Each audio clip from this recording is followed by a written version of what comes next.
okay, this is taking a lot for me to do. Don't look too close. Do you see what's happening underneath my eyes? I was swimming this morning, and the goggles have just wreaked havoc on my 45-year-old eyes that already wake up with bags underneath them because of, things like lack of sleep and stress.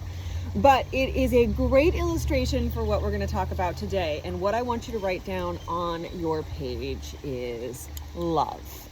And this isn't love of your family, your friends, any of that. This is love of you. I want you to love on yourself today.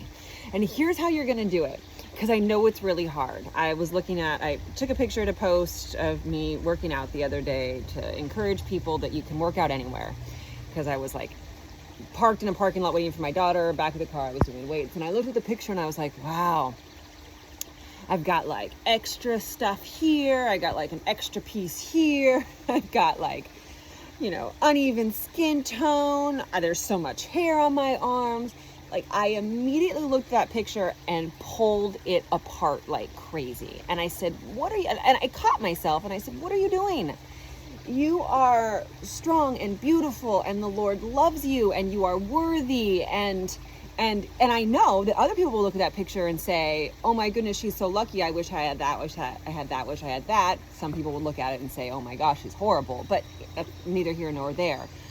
We need to love ourselves. The first thing that we usually do is go to the negative when we look at ourselves, when we think about ourselves, when we talk about ourselves. And what we really need to do is see ourselves the way the Lord sees us. Love us like the Lord loves us.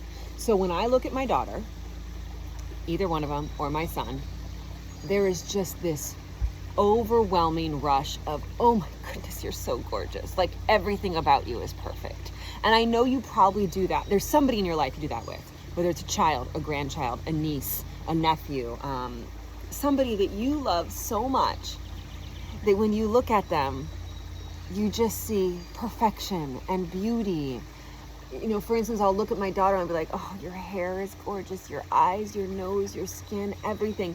And it's interesting because even, let's say one of my children has like acne or hair isn't brushed or whatever it might be, I still look at them and all I see is this radiant light and love because they are so perfect in my eyes and I love them so much. And that is how the Lord sees you. It's also how somebody else on this planet sees you. And I know some of you feel very lonely and like you are not loved by anyone, but you are somebody's child. Our Lord's, your parents, there is somebody and multiple people who look at you the exact same way and are just in love and in awe of you. And I want you to harness that, and I want you to write that down about yourself. So love, after you've done your 9, after you've done the know and do, I want you to write down love. And I want you to start just listing the things that you love about yourself. And maybe you need to look at a picture. Maybe you need to take a picture of yourself and just start listing it. Right now I can easily look and be like, you have lines underneath your eyes from swimming. You have, you're in need of Botox and you need to get laser on your chest and all of those things. But I can also look and be like, you are radiating the Lord's love, Kirsten. You are strong. You are beautiful. You have great hair. You have a really nice shoulder. Your knees look awesome. You have great skin. You have a beautiful tan. Just list things that you can love about yourself. And this is very vulnerable for me because I'm sharing this with potentially millions of people. You don't have to share it with anybody.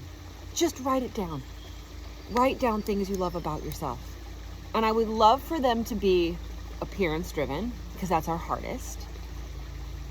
It's important to also drive home and also write those things that are inner, your strength, your kindness, the way you love on other people, the way you serve other people, your patience, your honesty, all of those things.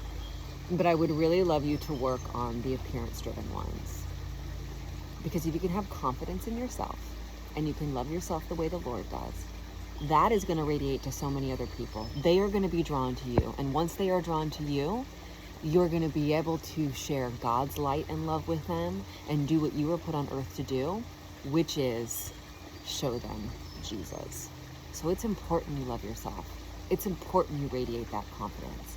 It's important you imagine your Father sitting next to you and being, hey, I love your eyes. I love your face.